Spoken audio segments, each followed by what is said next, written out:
when I was 23 years old, I was in Paris, and I was focused really on breaking through. I was a young professional, hadn't realized that I was an entrepreneur yet, and I remember being very obsessed with having no money. And I was thinking a lot about that. I remember my friend at the time got so tired of me talking about having no money, he said, "Julie, stop. If you have the right ideas, if you're good, if you articulate them, the money will find you." And I remember thinking, that's absurd, that's crazy. But I thought, you know what, he's 12 years older than me, he's very successful, I'll run with it. And I stopped worrying about the money. And the past 22 years has been, for me, an exercise really on the more I don't focus on the money, the more I focus on the ideas, what I'm meant to do, the more the money finds me. And at Ariadne Capital, my firm, we deal with about 100 entrepreneurs every month that come in. So we see all sorts. And so many of them are supplicants for capital and cash. And they're obsessed with the money. And yet, every once in a while, you see ones that are just absolutely driven by the ideas and recognize that the money will find them. Then if we step back just a little bit further and say, well, what's really wrong with this financial crisis that we're in? What's gone astray? And that's that finance and financiers think that they start the party. They've forgotten the basics, which is that financiers are there to back the industrialists of the day. Full stop. Finance is not an industry. It's a support industry. It's a service industry to industry. And it's always been that way. Capital follows ideas. Throughout history, it always has, it always will. If we go back to the time of Christopher Columbus or to Michelangelo, or indeed throughout history, that 5% of humanity who are the creators, the entrepreneurs, the industrialists, the adventurers, the people with the money find them. They try to take him out of the market to back him, right? Queen Isabella put Christopher Columbus on a retainer so no one could get to him but her. The Medici family backed Michelangelo for the same reason. So capital follows ideas, not the other way around. It took me a while before I realized I was an entrepreneur. I was one of those guys until I found my merry band of people. But once I did, and I started to build businesses like First Tuesday and so forth, I did that because I felt, running my own business, that I went to a different country every day. And for those of you in the audience who maybe feel like me, that nobody else other than entrepreneurs really understands the pressure that it takes to run your own business, you might feel like I do, that you go to another country, you know, where, I don't know, banks pull your overdraft. Products don't ship on time. People don't show up, they take a sick day. You know, the usual stuff of running a business.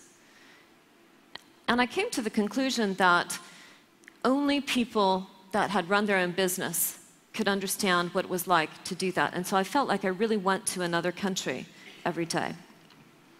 I love the face of that little guy. That's the face of every entrepreneur. He or she may not show you that face, but don't ever forget that that face exists when you're dealing with an entrepreneur. The entrepreneur understands near-death experiences, and they're fighting day in, day out for the breakthrough moments. And it became a bit of a campaign for me.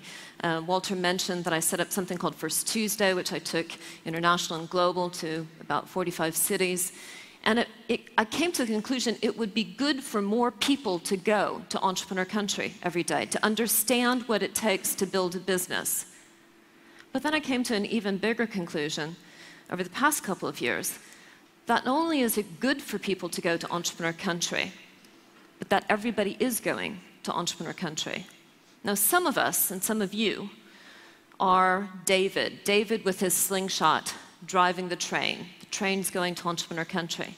But you know, somebody has to pass out the coffees and teas, and somebody's got to take the tickets, and somebody has got to polish the train. There's a place on that train for everyone, but we're all going to entrepreneur country. Now, a couple of quick thoughts just in terms of what entrepreneurs know and what will fuel entrepreneurship in the year 2061. Because entrepreneurs understand things ahead of the rest of society. Now, this quote was from 𝗣𝗿cie𝗠𝗁, who founded the Grameen Phone, and I was speaking to him. I spoke at MIT and spoke to him recently. And Iqbal says, capitalism was about empowered authority, which didn't necessarily activate the citizenry. The internet stands that on its head and shifts the power to the individual, making individual capitalism the force of the 21st century. That's part of what's going to happen in the world over the next 50 years, is that individual capitalism is going to take root. Society is going to be organized around the entrepreneur. Now, I ask you, do you know anyone under 30 who thinks they work for someone? No. And I put in that category the 4 people in my company who work for me. They don't think they work for me, right? Society works best when it's organized around the entrepreneur, and more people are going to consider themselves individual capitalists. Now, I'm going to pass through these really quickly because a lot of these have been said already by other speakers. 𝗍𝗍𝗁𝗍 talks about people don't want to be broadcast to, people want to engage in a conversation. And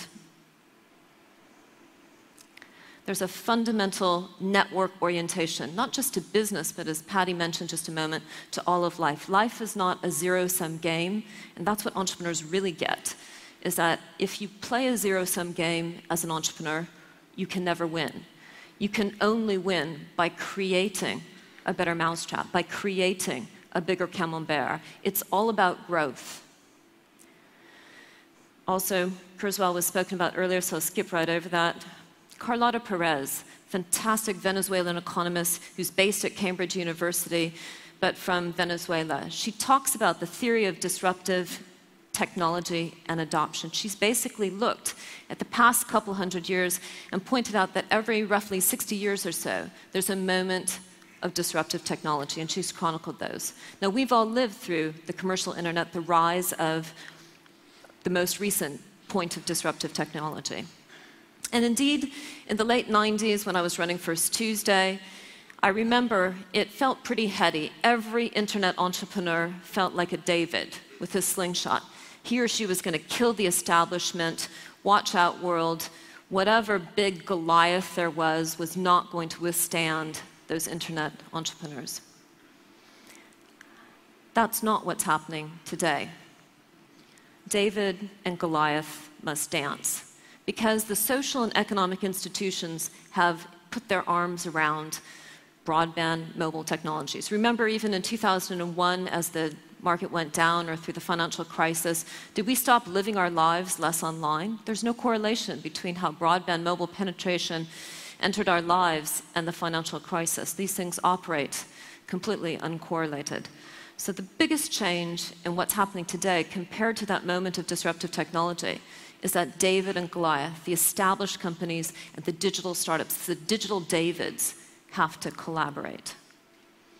Now, there's 5 stages of company growth, and it's really a nice structure because the first stage, the concept stage, is what I call the dinner party stage. Most people have an idea and they talk about it at dinner parties on Saturday night and they do nothing with it. Some people get together a product and take that to market. That's around a consumer insight. You've got to validate the business model, but the big change is in phase 4 around how you scale a business. Today, a digital business scales on the back of a Goliath distribution base. And no venture capitalist is going to give you 30 million euros or sterling to go acquire 30 million customers. You've got to do that on the back of a partnership deal. David and Goliath dancing. Now, we see these David and Goliath deals all over the market. So, I never forget that innovation is about economics, not technology. Otherwise, we'd all be flying the Concorde. We're not, we're flying jumbo jets. So, ecosystem economics is what I think is the new industrial model. Basically, the companies that are organizing the business model for the ecosystem in which they operate are winning. If we look at this fine gentleman, his real legacy is not the beautiful products that he made. The real legacy is that he took on two industries where innovation was being squashed, mobile carriers and music, and cut in the stakeholders in a way where everybody understood what the economics were, and so everybody could pull the innovation into the market. If we look at Google, Google says that they organize the world's information. Actually, they do a lot more than that. They organize the economics of the world's information. And like you, we all give them our data.